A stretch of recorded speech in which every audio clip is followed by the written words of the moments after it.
बार की बात है, मोहनगढ़ राज्य का राजा सज्जन सिंह अपने परिवार के साथ खुशी खुशी रहता था।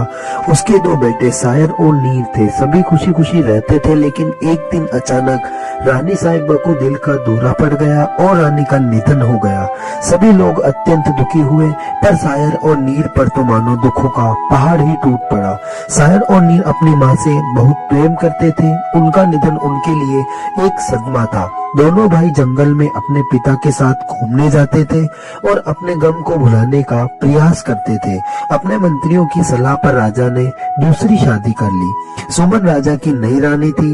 राजा को लगा कि सायर व नीर अपनी माता के गम को भूल जाएंगे, लेकिन ऐसा ना हुआ। उल्टा सायर और नीर की मुसीबतें और बढ़ गई। नई सौतेली माँ सायर और नीर से बहुत नफरत करती थी। रानी उन दोनों से बहुत चलती थी, इसीलिए राजा को भड़काती रहती थी। एक दिन रानी राजा से कहती है, सुनो, अगर तुम अब मुझे साथ रखना चाहते हो तो वचन दो कि मेरी एक इच्छा पूरी करोगे। राजा रानी से प्रेम करता था। वह भला ऐसी क्या इच्छा है तुम्हारी? राजा बोला। रानी बोली, राजन, वचन दो कि इच्छा पूरी होगी।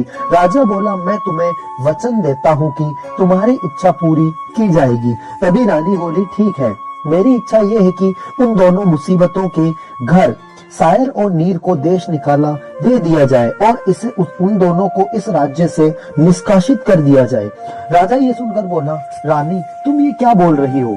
तब रानी बोली, राजन, आपने तो मुझे वचन दिया है और धर्म के अनुसार रघुकुल रीत सदा चली आई, जान जाए पर वचन न जाए। राजा बेचारा मजबूर था। उसने ऐलान करवा दिया कि सायर और नीर को देश से निकाल दिया जाता है। सायर और नीर जंगल में घूमकर वापस लौट रहे थे। तभी वे राज्य के न्याय पट पर देखते हैं, जिस पर लिखा था, सायर और नीर के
खून से तिलक लगाएगा, वो धारनगर साम्राज्य का राजा बनेगा। ये बातें नीचे बैठा सायर सुन लेता है। चिड़ा चिड़ी से रहस्यमय तरीके से बाघ के आने के समय की बात भी कर लेता है और वह बताता है कि रात्रि ना हो भोर, जब जंगल में ना हो शोर, तब उड़े ना कोई काक, ना उड़े जब हवा से राख, तब आएगा हिंसक बाघ। शायर पहली को गंभीरता पूर्वक लेता है और समझ जाता है कि बाघ मध्य रात्रि को आएगा, क्योंकि तब ना तो रात्रि होती है, तब ना ही भोर होता है और कौवा भी नहीं उठता है। शायर अपनी तलवार के साथ तैयार था। जैसे ही बाघ आया, शायर उस पर टूट पड़ा, बाघ का कलेजा खाया और नीर को बाघ के खून से तिलक लगा दिया। अब उसका पहरा खत्म हो गया और नीर से बोला, नीर अब मैं सो रहा हूँ, तुम पहरा देना।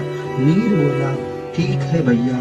शायर सो जाता है, लेकिन नीर पहरा देने ही लगता होता है कि थोड़ी देर बाद वह अपने मुंह पर हाथ फेरता है तो उसके हाथ पर खून लग जाता है।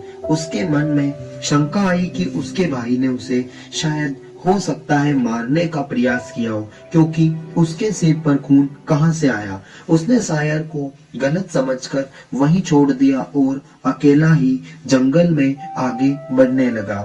शायर वहीं सो रहा था, तभी एक काला सांप न जाने कहां से आकर शायर को डस लेता है। शायर को नींद में नहीं पता चलता कि क्या हुआ और वह बेहोश हो जाता है। उसके मुंह से झाग निकलने लगते हैं जो हीरो में बदलकर वहीं पड़े होते हैं। सुबह होने पर रीना नाम की एक युवती वहां से गुजर रही थी। रीना बहुत ही दयालु और ईमानदार लड़की थी। शायर को देखते ही वह उसे चाहने लगती है, परंतु उसे इस हालत में देखे वह अपने पिता को बुलाती है।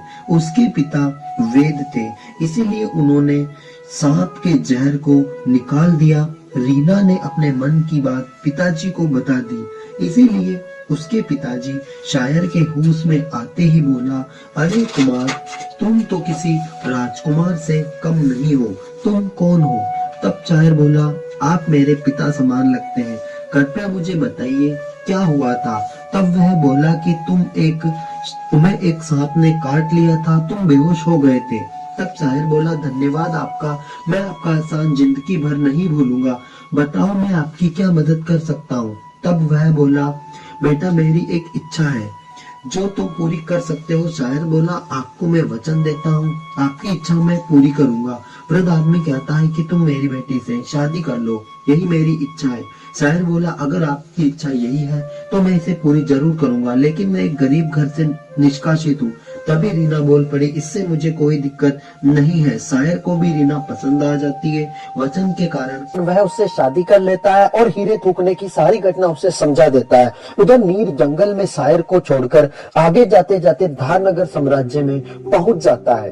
वह अनजाने में महल तक पहुंच जाता है।